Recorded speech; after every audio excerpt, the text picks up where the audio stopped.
Ryan Wood covers the Packers for the Green Bay Press Gazette, packernews.com, and the most recent article, Packers QB Aaron Rodgers plans to keep playing, working on details. Ryan Wood joins us now. What are the details that he's working on, Ryan? It's just the fact that after 14 games, an entire training camp, the passing game continues to be not on the same page. And the big part of that going forward, and what can they actually gain playing these last two meaningless games outside of playoff contention, is that they've got a pair of rookies, and Marquez Valdes-Scantling, Equinemius St. Brown, that are going to be the future of this passing game. These are the guys that Aaron Rodgers is going to be throwing to next year. And I think in Packerland, you'll hear a worthwhile argument that they need to see what they have after a full season with Deshaun Kaiser. But the real developmental priority should be on these rookie receivers because, like I said, they're going to be the future of this passing game. So getting those details, the route depths, the playbook, yes, but also the play extensions that Aaron Rodgers does so well, getting that on the same page is going to be paramount going forward. Here's my big question, Ryan, and I don't know if anybody has the answer to this. I don't know if Aaron has the answer to this. What is the injury? I know the groin, but what is the injury to the knee? Do we even know? He said like week 2 it was a sprained knee. I asked him a couple weeks ago if given time, given the possibility that he might be past the injury, which he seemed to suggest that he's still dealing with, if there was more to it, and he said that he would discuss that after the season. So he opened the door that there was something more than a sprain going on. I think it'll be really interesting to see if there's anything that needs to be operated after the year. I think that's a possibility. But he was coy about what exactly the issue was. Look, a knee sprain is going to be 3 to 4 weeks. I mean, we've all seen a sprain before. This injury stayed with him. It sure seems like a couple months. I mean, that's a heck of a lot more than a sprain. Yeah, I think there's damage in there. Certainly felt that way when they were putting a brace on him. But the fact that it's lingered here, I can't put him out there. I don't know what the upside is. Okay, he can work with these kids in the off season, Ryan. I don't need him out there in game situations risking, hey, these are the future wide receivers of our team. I got to deal with the present. I just can't have him out there against this Jets defense this weekend.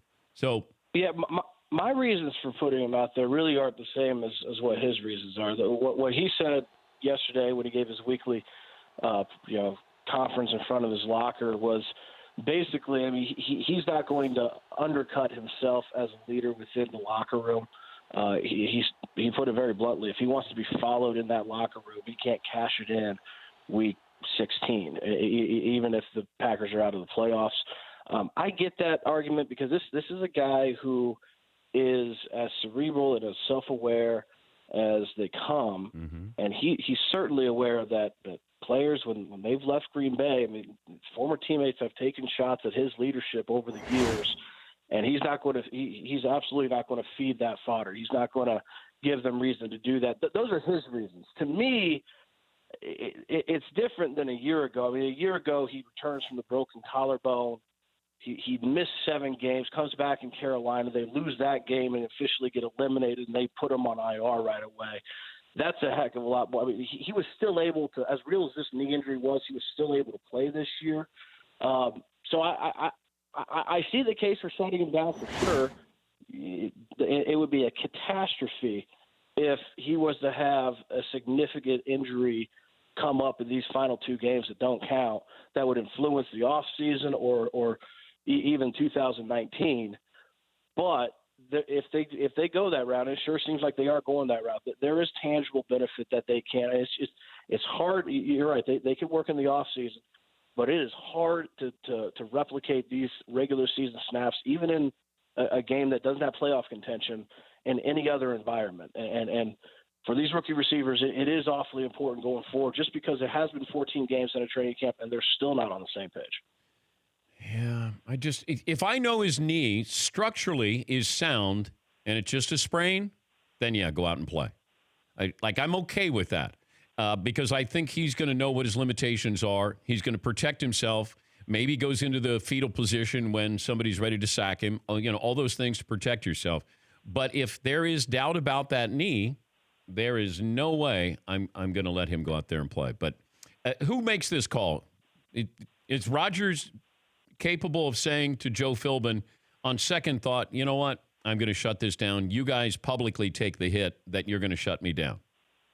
That's a great question. I was thinking this yesterday because ordinarily it would be the head coach, but Joe Philbin, we don't know if he's going to be here. He's interim, obviously.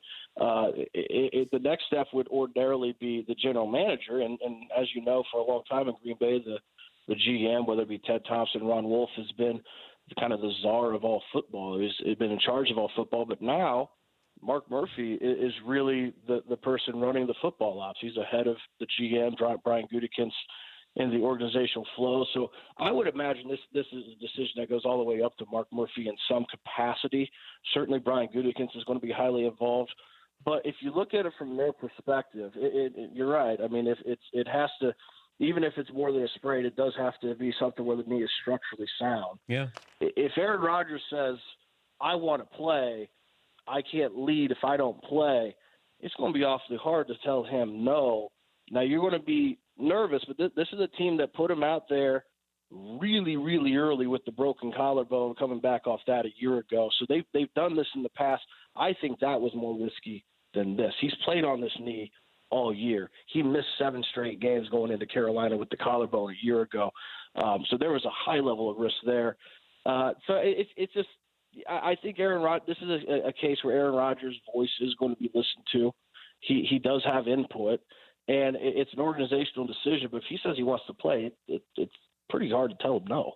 Yeah, I believe so. And if he does want to play and he wants to kind of gather that locker room and maybe prove some of these guys who used to play with him wrong, I understand pride-wise why he wants to get out there.